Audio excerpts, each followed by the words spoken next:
Hello, everybody. I am Laura Sheehan, co-founder of Empowering Perspectives. So excited to be here for our next installment of our online get-togethers. Today, I am joined by Booyeon Lee, who is a U.S. Foreign Service officer currently posted to the U.S. Embassy in Tokyo, Japan. Here in Tokyo, Booyeon leads the U.S. government's coordination with the government of Japan on the denuclearization, yes, I just said that word all in one spell swoop, of the Korean peninsula. She previously served as a political officer at Embassy Seoul, as a diplomatic officer exchange fellow in the Republic of Korea's Ministry of Foreign Affairs, as a public diplomacy officer at Embassy Seoul, and as a consular and adoption officer in Consulate Guangzhou in China. Before joining the Foreign Service, Booyeon spent a decade as a print journalist at the Asahi and at the San Diego Union Tribune. She holds a Bachelor of Arts from the University of Pennsylvania, and speaks, get this, Japanese, Korean, Mandarin, and of course, English. Booyeon lives right next door to me with her 7-year-old son and 9-year-old daughter. And I know what you're thinking, Laura, you're talking to your neighbor for this Empowering Perspective session. And I'm going to say yes, very proudly, that I am talking to my neighbor. So often we look so far afield to find sources of inspiration and mentorship. And I have learned over the years of travel that more often than not, the people, the resources that I need in my life are right next door. So I am so happy to introduce you to Booyeon, a very accomplished person and my lovely neighbor today. Booyeon, welcome. Thank you so much, Laura. It's just such a pleasure to be here with you, and I have enjoyed our conversations, our walks so much, and I'm just so excited to widen the circle to all of these wonderful folks that have been in your life. And I'm just really excited to join the circle and delve into some of the things that I've learned in my life. Thank you so much. And we're just going to dive right in. Yes. Will you please tell us a little bit about your background beyond, of course, the broad brush introduction that I just was able to provide? Yeah, so thank you for that. So as Laura said, I'm a U.S. Foreign Service officer. I do some really heady things for the embassy on denuclearization of the Korean peninsula.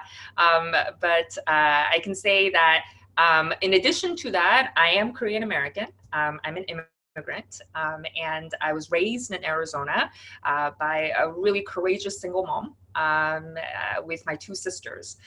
So that's a bit of my personal background as well. And you started out your career actually in journalism, not in diplomacy at all.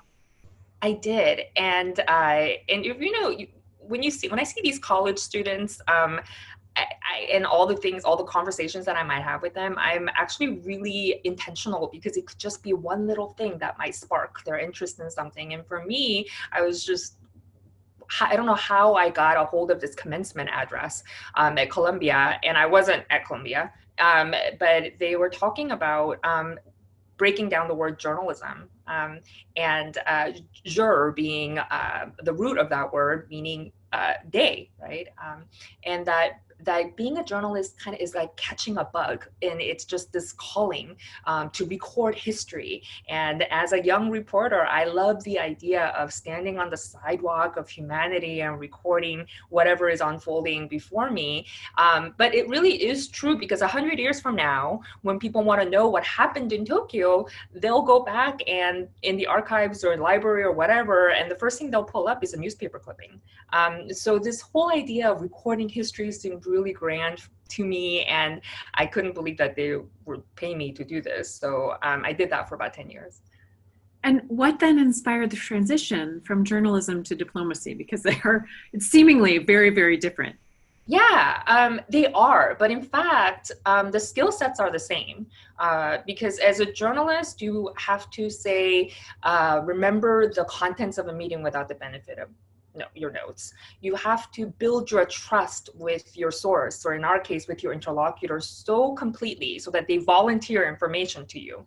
And also to weave narratives that are compelling, that contextualizes whatever other variables are out there other than facts, and to present it in a palatable manner to your readers. And in my case right now, my readers are Washington policymakers, and my cables all eventually become declassified and are preserved in the National Archive. So I am still a recorder of history, and it's such an honor, really it is, to be able to do this on a day-to-day basis.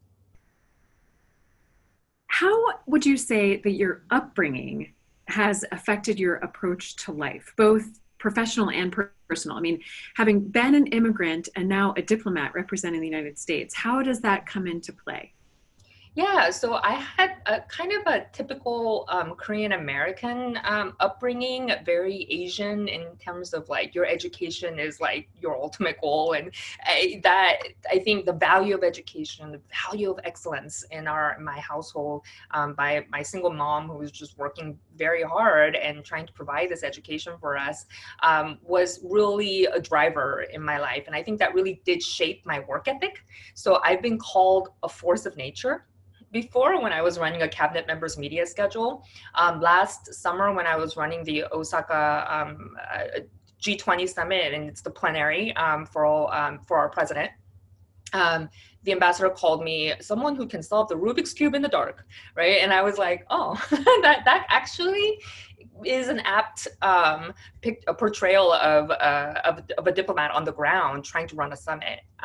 So when I think about my work ethic and my drive, it was very much formed from an early age in a pretty disciplined household in terms of your work ethic.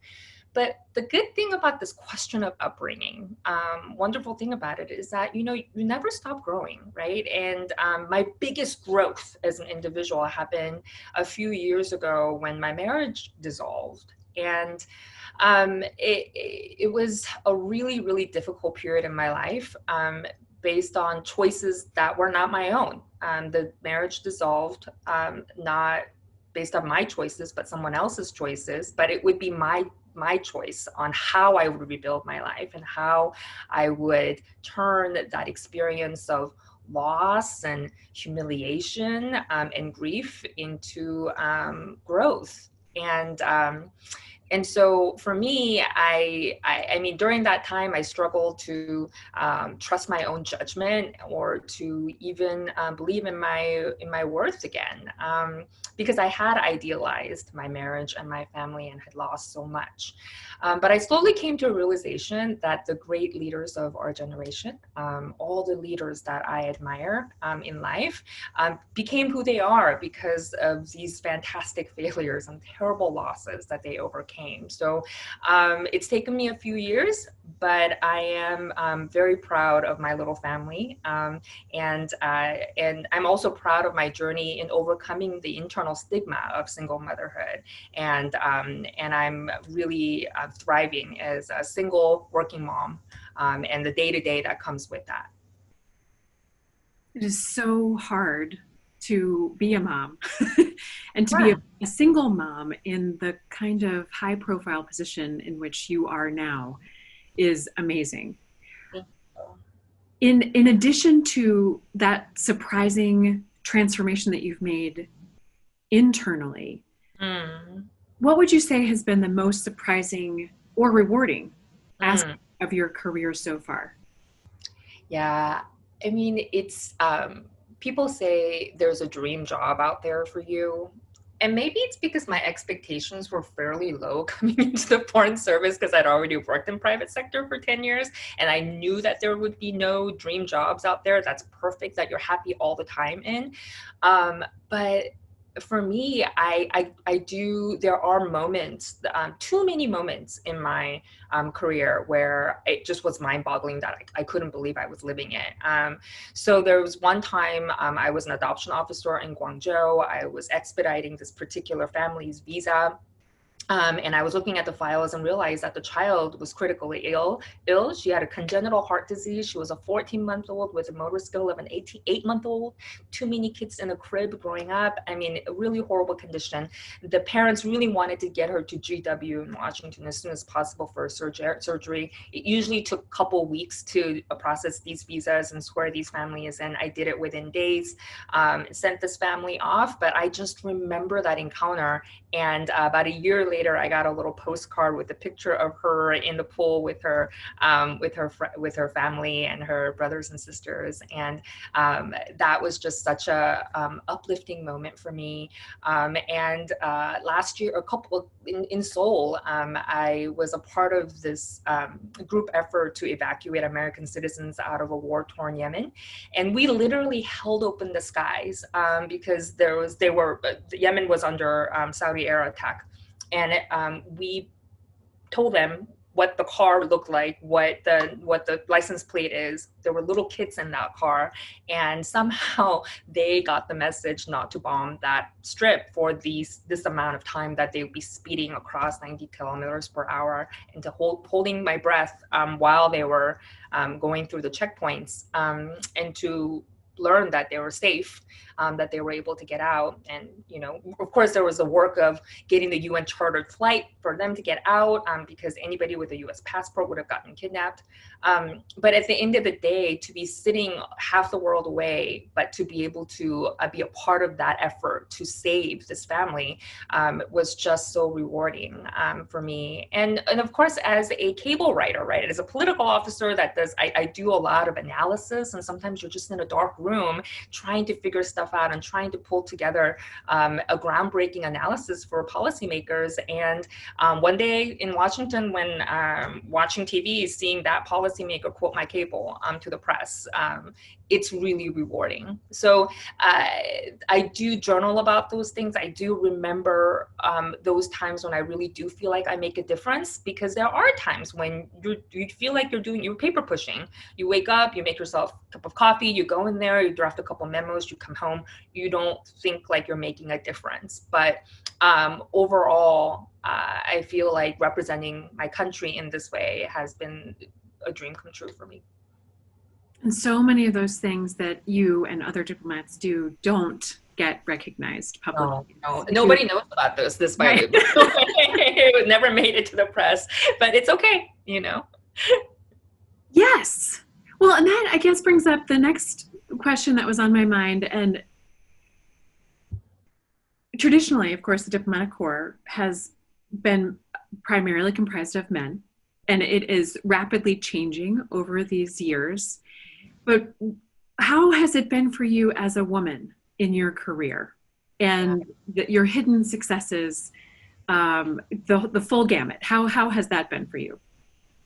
I know that I've had conversations with you, Laura, and I remember I was running a meeting, and I told you that when I walked into a boardroom, it was my meeting, 40 people, and at the head of the seat, the ambassador was sitting to the side, and since I was leading it, I would take that seat, and I had to tell myself, go sit down, take that seat, because my reaction was to go to the back. My reaction was not to take the head of the table, and I still struggle with that. People didn't see it. It was a split-second thing. And so, of course, I took a seat and we ran a really smooth meeting. And afterwards, people were like, great meeting. And, there was this big guy in a uniform walking next to me. And I'm thinking, like, he outranks me. He goes to a cubicle. I go to my corner office. And yet, like, what's wrong with me in that I was thinking that meeting didn't belong to me? So, yeah, it's like the internal dialogue is real. I'm neither Yale, pale, or male, which is the stereotype for U.S. diplomats, particularly serving in East Asia. I routinely get mistaken for a secretary or an interpreter by Japanese government officials when we're in a meeting together with pretty much all white men, mostly because dealing with security, denuclearization issues, I'm widely outnumbered. But I have to note here, though, that many of these white men that I talk about are my mentors. They're my sponsors. They're my peers. They're valuable to me. But I just didn't think of the foreign service. I kind of always thought of it as their foreign service, not mine. And it's hard for me to admit this because at the time I probably wouldn't have. But looking back, after I'd gone through the shift, as I referred to before, in trying to become more self-aware, more and thinking about how I view myself and my worth and what I can contribute. And once I came face to face with that, I did have to admit to myself that for a long time, the Foreign Service was not my own, but theirs. And I was here as a guest, a good fortune to be here. So just keep your head down and do the best that you can. But now I do feel ownership of the U.S. Diplomatic Corps, and I'm really excited for what I can accomplish and contribute with that kind of confidence. And I think that people talk about retention in the workforce right now, but I think retention is 100% ownership. If you think you're living in a rental, you're not going to decorate, you're not going to invest in that house. And I really think I've been living out of a rental for a long time. I'm good at it. This is a rental, right? I'm good at going from house to house and making it pretty. But at the end of the day, you don't own it. And to own your career and to own your field and to have your voice, all of that I think comes from this really strong sense of your inner core. And I'm really excited to delve into this in our Q&A, but that for me, that kind of vulnerability and like a confidence that comes from vulnerability, not from just sort of defense mechanism of, yeah, I can do this and I can fight this, but being open and being transparent and vulnerable, and saying that this is who I am, and I belong here, is a really interesting place, but it's a beautiful place. And the place and how you get there for me was to put the critics in my life in their rightful place. And we will delve into this later in our Q&A. But for me, this all originated from that breaking point that I talked about before, that sudden separation, that sudden dissolving of our marriage and our family being sort of broken in half, broken apart. But that experience for me is that it's really truly not how you fall, but it's how you rise. I really like myself better now. I'm so much more comfortable in my own skin. And I feel like something broke apart so that there's more that I can now contribute to the rest of the world. And the most important thing is that my children get to witness it, right? And so I can actually model this life and not just teach it, but show them how to really excel as a professional, and to truly, and as a mother and as a neighbor, as a person, and to just truly have that confidence that comes from your inner core. And to take ownership of wherever you are. In my case, a very male-dominated, tough field to be in, but being an expert, but owning the fact that I am an expert in this particular issue and have a lot to contribute. Well, you're right. That story about you going through the mental process of saying, I'm going to take my seat at the table. Mm-hmm. Mm-hmm. Completely shocked me when you told me the story. Really? Well, yeah, because and for all those who are listening, and as you can see from Booyeon on this great recording today, she is always so put together. She's got a confident walk and just carries a wonderful energy into any room into which she enters. And that exterior seemed very strong and impermeable, and appeared to be the source of your confidence, that your expertise was the source of your confidence, or that your experiences, period, were the source of your confidence. And to learn more about the struggles, the real personal struggles that you have been through over the last couple of years, and to know that experience and the process of rebuilding inside was what really has helped you take ownership of your life, of your decisions, and have that confidence, and to be able to bounce off any criticisms that come your way. And you recently shared with me this great article that I think everyone should read also before our session later this month by Tara Moore. It was published in 2014 in the New York Times called Learning to Love Criticism.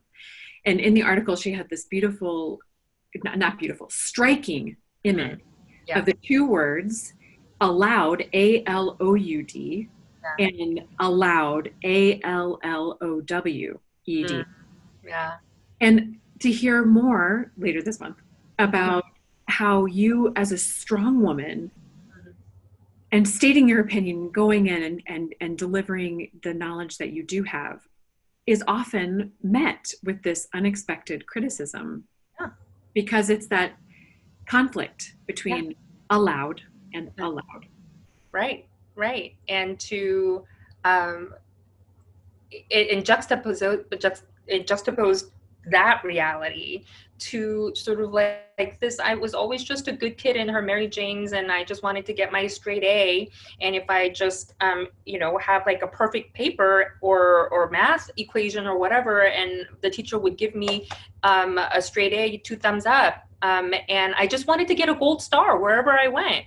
And I realized later on in my life that good work will always garner criticism. It's always going to be there. So I think it's really important to prepare our children that when you're innovative, when you're fierce, when you have amazing ideas that could change the world or save people, it's not just going to be met by praise. It's going to also be met by criticism. And so the sooner we learn to deal with that, I think the more we can thrive. And so I have a couple techniques on how that's worked for me. And I do thank you for pointing out the difference between the exterior and the interior. And in fact, I know how I present to the outside world, and which is why I also take the extra step to look for people that I can open up to, safe people, and there are many in my life, to go the extra step and to show them my heart, and to show them how I am inside, because I know how I present. So that's why I'm just so thankful that I did make that choice to open up to you at that time, to show you that my life is not a single brush, and that it's complicated. And I'm sure this whole row of houses that we live in, like there's a lot of complicated, wonderful things that are happening in people's lives that we can learn from. Well, I am likewise honored. And I know that your discussion, both right now and later this month, are going to help inspire a wider audience, because as accompanying partners, we often feel like we do lack choices, just as you noted that things changed in your life for reasons that were not your choice, but that you were able to choose how to respond to those situations. And right now too, I mean, whether or not you're an accompanying partner or not, COVID has thrown a whole new set of circumstances on everybody that removes, it seems, a lot of choice. But how we respond is going to be critical. Yeah. And you and I had talked about kind of issuing challenges to people that might be coming to join with us for this live Q&A later this month. And one of those challenges is to think about whether or not you feel like you are in a position to make choices. And if not, why not? How could that change? And criticism. Are you afraid to take action because you have been criticized or because you fear criticism? And then the third would be related to confidence. Do you not take action for fear of failure? Yeah. And I think all three of those things are challenges that you have felt related to choice, criticism, and confidence. And that with courage and with vulnerability, you have overcome all three of those things. It's a process, but yes, I feel as though I'm fluent in that vocabulary, and it's something that I work on each day. But what's been really encouraging is that you can get better. It's a skill. It's a learned skill. Life is not passive. It's not done to you. you can, just like your body, when you work out, you watch it change because it's made of cells. And in the same way, your life, it's not a passive thing. It's not being done to you. You have choices that you can make. And in fact, how you feel, a lot of people think that how you feel is a passive thing. You can make choices there too. So it's been so empowering to be navigating in that space each day in terms of mothering or in terms of my career, and mentoring as well, and growing each year with that. I went through this crisis when I was 39, and but my 40s have been wonderful. I feel like I've grown like a foot every single year. So and because of that, let me tell you, like my skin has gotten better. Because I'm It happy for radiates out. that.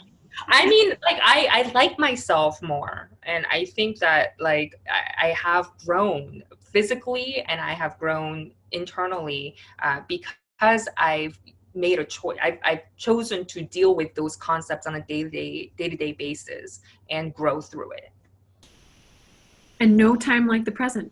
Today Yep. is a new day, Yep. and we can start something, we can change something starting today. Yeah, and we don't have to do it alone. I think that's the most important thing. And this is why I love what you're doing, Laura. You have a very unique experience too, and you could have just been selfish with all of the things that you've learned and gained, but you're a coach, and these types of gatherings, it benefits so many people, and you don't have to do it, but you do because you care. And because it's better done with a community and with the support, and you realize that you really truly are not alone in this. So many people feel the same way, and once you're vulnerable with your challenges, others will be too, and through that sharing of experiences, you can grow exponentially more than if you would if you were navel gazing and watching Netflix and thinking about it on your own. Exactly. No, the collective, I think, is always the best way to go in terms of lifting people up. Absolutely. And so we will gather on Yes. Tuesday, August 18th at 11 o'clock Japan Standard Time for a live Q&A with Booyeon Lee. And we are going to dive deep into those three topics of choice, criticism, and confidence. And for any of you, of course, who can't make the live session, if you RSVP, you'll get the recording. So we will look forward to seeing everybody on August 18th, 11 o'clock a.m. Japan Standard Time. Thank you again, Booyeon, for today. And we'll look forward to seeing you, I mean, of course, every day, but together on August 18th.